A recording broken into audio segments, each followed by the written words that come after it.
Vice President Mike Pence campaigns for Iowa Sen Charles E. Grassley on August 19, 2022, at the Iowa State Fair in Des Moines. Photo by Scott Morgan for The Washington Post, Des Moines. Mike Pence smiled through rain and hail at the Iowa State Fair as he campaigned for a traditional conservative senator on the ballot this fall, and teased his own potential run in a state that has long kicked off the GOP presidential nominating process. "My family and I will do as we've always done, and that is reflect and pray on where we might next serve," the former vice president said. On the same day, Florida Gov. Ron DeSantis was in battleground Pennsylvania campaigning for a far-right nominee for governor. DeSantis recounted his battles with establishment Republicans and the corporate media, as well as the culture wars in which they both have eagerly fought. Just as DeSantis' event got underway, Donald Trump's political organization announced his own rally for the Pennsylvania Trump ticket on Labor Day weekend. The nominees he plans to promote are among a slew of polarizing candidates that more broadly includes election deniers and newcomers the former president has helped push through primaries. Some Republicans worry their nominations could cost the GOP crucial seats. Copyright Dustin Franz / Bloomberg Ron DeSantis, governor of Florida, speaks during the Turning Point Unite and Win rally with Republican Senate candidate J.D. Vance in Girard, Ohio, on August 19, 2022. DeSantis is headlining a series of Turning Point action rallies in states with key races for 2022. All across the country, potential GOP 2024 presidential candidates are fanning out and stepping up their involvement in the midterms, boosting Republican candidates as they pitch themselves. They are seeking to sharpen their political brand and reach new audiences by helping like-minded candidates, who are also potential future endorsers, and visiting early primary states where advisors know their words will garner extra attention. Their presence on the trail, together with pitches to donors, expanding staffs and plans to release memoirs, underscores the widespread interest in the party running for president, or at least in keeping the option open. Even at a moment when many Republicans say Trump has secured his grip on the GOP and would begin as a heavy favorite for the nomination if he runs, the uncertainty surrounding his legal and political challenges, combined with the full slate of ambitious Republicans, has effectively set off a preliminary campaign for 2024. "It's surprisingly business as usual," said Republican strategist Bob Heckman, a veteran of presidential campaigns, noting that Republicans are not timid or frozen in the face of Trump's repeated suggestions he might seek a second White House term. "There's good reason to make allies now," Heckman said. "They may decide against running down the road, but if you haven't done the prep work, you can't recapture that." The busy travels have highlighted potential strengths and challenges for candidates ahead of 2024. Pence, who has faced fierce criticism from the 45th president and his allies for his refusal to overturn Trump's 2020 election loss, won cheers at the state fair, but also encountered some hostility. "Go home," one woman yelled as Sen Charles E. Grassley, Republican Iowa, and Pence addressed reporters here in Iowa. In interviews, some Iowans insisted Pence could have kept Trump in office. Pence traveled to Iowa on a two-day visit to campaign for Republicans. Much of the Republican primary season has revolved around Trump, who has used the intra-party contests to try to dislodge those he holds grudges against, and elevate many inexperienced candidates who have embraced his false claims about the 2020 election being stolen from him. Many races have hinged on which candidate hews mostly closely to the former president's divisive positions. The results have been mixed. Trump failed in his bid to unseat Georgia Gov. Kemp, for certifying Biden's 2020 election win, but found success in preventing House Republicans who voted to impeach him last year from returning to Congress. Only 2 of the 10 who cast that vote are nominees in the general election. Trump's influence will face a new test in the fall, after his endorsements boosted candidates who some Republicans think could complicate the GOP push to win back control of Congress. Among those candidates is Mehmet Oz, the celebrity doctor trailing in the polls in Pennsylvania's Senate race. Trump will campaign for Oz and GOP gubernatorial nominee Doug Mastriano on September 3rd. Taylor Buttigieg, a Trump spokesperson, touted Trump's midterm endorsements and said in a statement that he continues to reshape the Republican Party with fighters and champions of his America First agenda. Copyright Gene J. Puskar/AP Senate candidate Mehmet Oz, left, accompanied by former President Donald Trump, speaks at a campaign rally May 6 in Greensburg, Pennsylvania. The activity in the midterms extends well beyond Trump, DeSantis, and Pence. Other potential 2024 hopefuls have also been active on the trail this summer and have been setting up plans for the fall. Sen Tim Scott, Republican South Carolina, has starred in ads to support GOP candidates in Iowa and several swing states, all aired by his Political Action Committee. Former United Nations Ambassador Nikki Haley has endorsed a long list of candidates through her PAC. Joined a fundraiser for Grassley the day before the Iowans fundraiser and state fair visit with Pence. Copyright Meg Kennett/AP Sen Tim Scott holds a copy of his latest book, America, A Redemption Story, as he gestures to his mother during a launch event at Seacoast Church on August 6, 2022, in Mount Pleasant, South Carolina. Scott, currently seeking what he has said will be his final U.S. Senate term, has been mentioned as a possible GOP presidential candidate in 2024. Larry Hogan, a centrist Trump critic, was at the fair, too, and criticized Del. Dan Cox, the GOP nominee to succeed him, calling the Trump-endorsed candidate a crazy guy. Hogan's visit came right after a trip to neighboring Nebraska to support Rep. Don Bacon, who has clashed with Trump. Hogan plans to campaign for Christine Drazan, the Republican gubernatorial candidate in an unusually competitive race in liberal-leaning Oregon, according to advisors to both of them.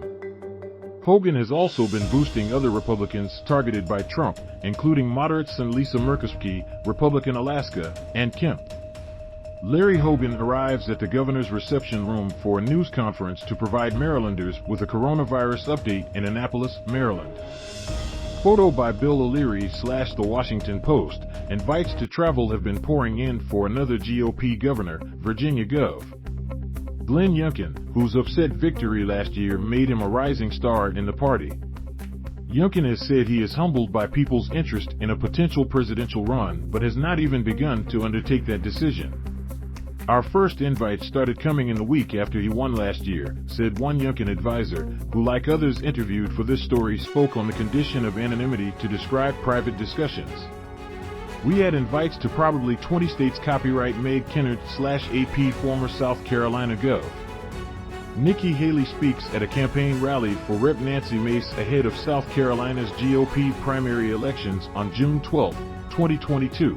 In Summerville, South Carolina, his team has heard from Senate candidates, the advisor added, but is focused on governor's races for now, given his limited travel time. This month held head to Michigan for GOP gubernatorial nominee Tudor Dixon, at her request, the advisor said, and he expects to travel in September and October to more purple and blue-leaning states similar to Virginia. Has been reaching out immediately to newly nominated GOP congressional candidates to volunteer his advice and offered to hit the trail, including in Iowa, according to an aide. Cotton's pitch to donors has emphasized that strong showings in the early nominating states of Iowa and New Hampshire can be more predictive of success than early name recognition. Cotton and others scoping out a potential 2024 bid have been stumping for candidates up and down the ballot in both places, even joining candidates for sheriff and state senator. The aide to Cotton said the main goal is party building at every level, but acknowledged the added benefit of groundwork for 2024. Strategists agreed building a reputation in Iowa and New Hampshire is especially important for the many lower polling candidates eyeing a run. National polling has shown Trump dominating a hypothetical GOP vote, with DeSantis in second place and others well behind. But some Republicans have said they are skeptical that anyone can successfully challenge Trump, no matter the work they put in this year. GOP strategist John Thomas, who had been building a political action committee to support a possible DeSantis bid, said those plans are on pause as it appears increasingly likely the former president will run.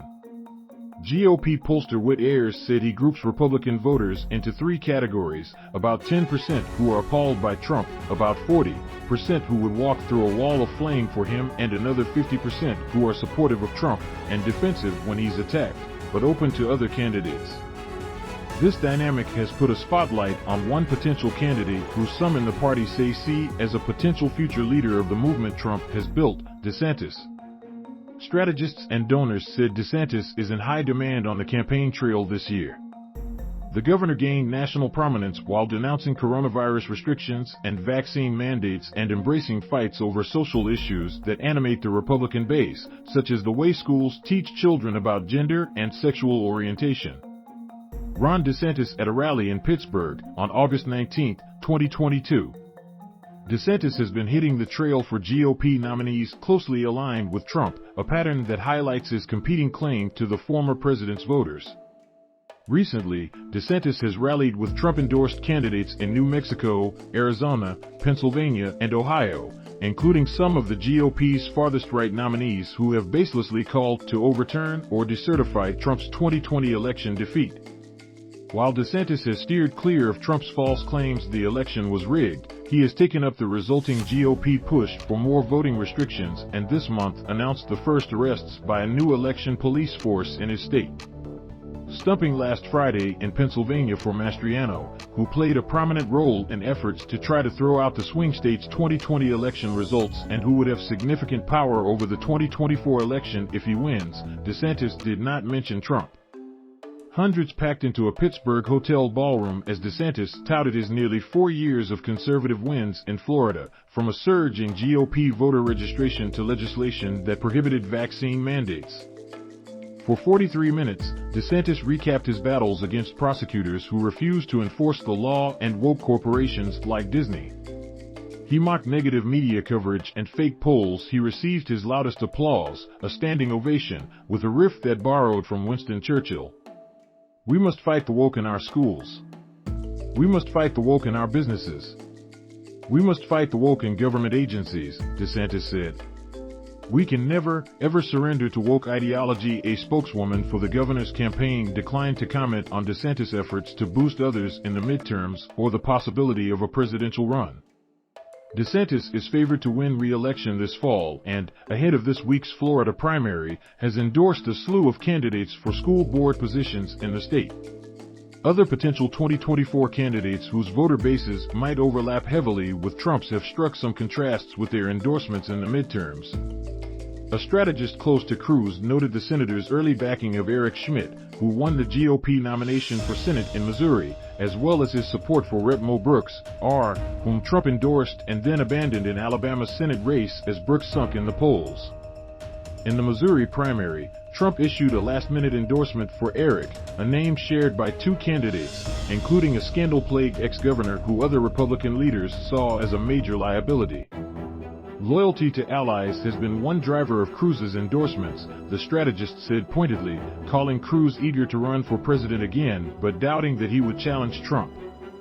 The strategist spoke on the condition of anonymity to be more candid. Cruz spokesman Steve Guest said in a statement that in the primaries, Cruz looks to endorse the strongest conservative candidate who can win, and is committed to crisscrossing the country to campaign for as many House and Senate candidates as possible to ensure that Republicans retake majorities in 2022. Pence, meanwhile, drew only implicit contrasts with Trump as he made his clearest foray yet into presidential primary traditions in Iowa after a trip to New Hampshire. Working his way around a local GOP grill and chill held inside a middle school, he signed a Girls Trump Pence Make America Great Again sign. "I hardly have to tell you that today our country is almost unrecognizable compared to the days of security and prosperity of the Trump-Pence administration," the former vice president told the mostly older crowd, taking aim at inflation and the Biden administration's border policies. Supporting Grassley at the state fair on Friday, Pence said the ranking Republican on the Senate Judiciary Committee would continue to demand answers about the search warrant executed at Mar-a-Lago. But he also reiterated his pushback on far-right calls to defund the FBI, saying he would continue to be a voice against attacks on rank-and-file law enforcement. Trump, who has been critical of the FBI search and has promoted evidence-free allegations that it was politically motivated, recently shared an article on social media titled "The Fascist Bureau of Investigation." There were signs of the uphill battle Pence might face as Trump has turned many voters against him. One man, Pat Gutting, seemed thrilled to have touched Pence. "I'm never going to wash this hand again," he told staff at the fair's GOP booth as he walked past, but back at the food stall where he works, he voiced concerns. Gutting, 57, didn't like Pence's remarks that week that calls to defund the FBI were just as wrong as calls to defund the police, and Pence could have certified the election on Jan 6, 2021, he said, by which he meant certifying a Trump victory. Still, there was plenty of applause as Pence made his way through a rainstorm and red-carpeted exhibition hall clogged with people and cameras. He shook hands, posed for pictures, and pumped his fist.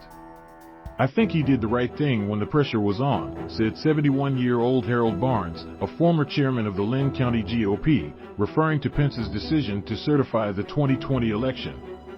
He said Pence has the right approach now, going forward and not being confrontational about things that have happened in the past. Pence's highest-profile clashes with Trump have come in dueling gubernatorial endorsements in Georgia and Arizona, where the former president had backed candidates loyal to his false election claims. Kemp, Pence's preferred candidate in Georgia, prevailed with the backing of much of the Republican establishment, while Trump's pick prevailed in Arizona. Vice President Mike Pence and Iowa Sen. Charles E. Grassley speak with reporters on August 19, 2022, at the Iowa State Fair in Des Moines. Photo by Scott Morgan for The Washington Post. Here in Iowa, the 45th president's appeal was evident. "Trump all the way," said Carson Halverson, a co-worker of Gutting's. David Weigel in Pennsylvania and Aaron Cox and Gregory Schneider in Washington contributed to this report.